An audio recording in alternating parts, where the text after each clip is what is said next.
నెల్లూరు పక్కనే ఉంది.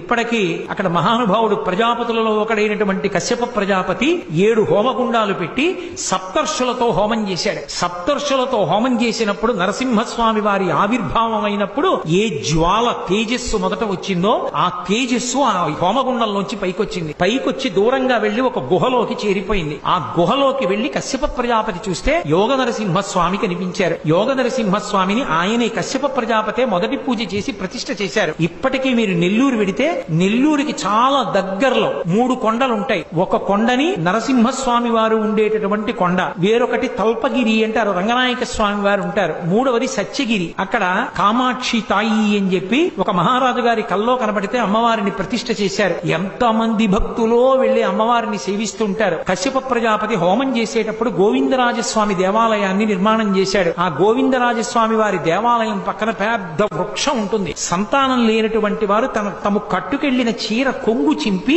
అక్కడ ముడుపు కడతారు. కొమ్మకి కడితే ఖచ్చితంగా సంవత్సరంలో మళ్ళీ పిల్లల్ని ఎత్తుకుంటుంటారు. దాన్ని సంతాన వృక్షము అని పిలుస్తారు. అశ్వత్థామ గుహలు అని అక్కడే గుహలు ఉంటాయి. అంత ప్రఖ్యాతమైనటువంటి క్షేత్రములతో కూడుకున్నటువంటి నరసింహస్వామి వారి ఆలయం ఇప్పటికీ కూడా నెల్లూరు పక్కనే వేదగిరి అంటారు. ఆ వేదగిరి యందు వెలిసి ఉంది.